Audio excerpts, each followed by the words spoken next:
Before running 9 miles to get bagels, my husband and I started by feeding our dog and walking him for 45 minutes. My go-to running outfit is a hat, t-shirt, and long shorts, like soccer shorts. I've been buying New Balance 1540 V3s for the last 6 years. This will be my second or third run breaking this pair in. What you need for a run looks different for everyone. My husband is used to running a half marathon casually on any given day of the week, so this run will be short and slow for him. He's just bringing a water bottle. Outside our apartment, I set up my music and start my map my run. The goal for this run for myself is to keep my splits under 9 minutes and 15 seconds. I'm training for my very first half marathon, so this pace is pretty much what I expect to be doing. I didn't realize this until mile 8 somehow, but I actually forgot to use my inhaler, which I definitely needed. We live across the river from DC, and our final destination is the Bethesda Bagels location in Navy Yard. Before heading out, we used onthegomap.com to map our route so that we could make sure to hit 9 miles while having pretty views, which isn't hard because we live near the Mount Vernon Trail. I always try to avoid filming other people if possible, so these videos might make it look like not a lot of people were out, but actually there was a ton. Northern Virginia and DC have been ranked number 1 and number 2 fittest cities in America for like 7 years in a row.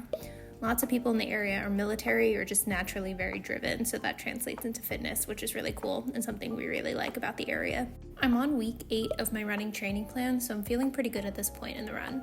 Even though it was low 70s out, it was still pretty humid. As we crossed into DC, we realized a cycling race was going to start soon because there was a ton of police presence and road closures. As we made it to the reflection pool, it was so pretty to see the sun fully rising up behind it. DC has so many squirrels, and they really could care less about people. Once we reached the Washington Monument, it was a real mental milestone for me because most of the run you could see it at some point.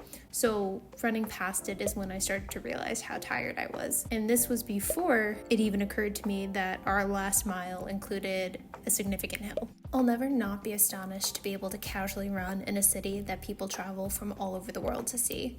Free museums, beautifully kept parks, and awesome public transportation. What more could you want? My hot take is that DC actually isn't that political of a city. The people that work in politics tend to keep politics at work. The ones who are quote-unquote annoying about politics are usually college kids just figuring out the balance between virtue signaling and their actual beliefs. On that note, I made it up the hill without stopping and soon hit the 9-mile mark.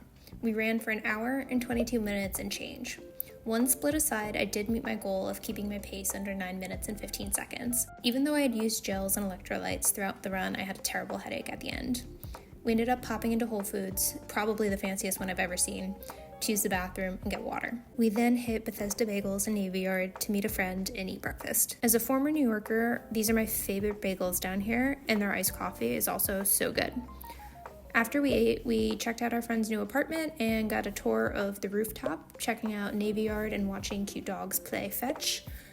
And finally, we hopped on the metro home and we're back by 10.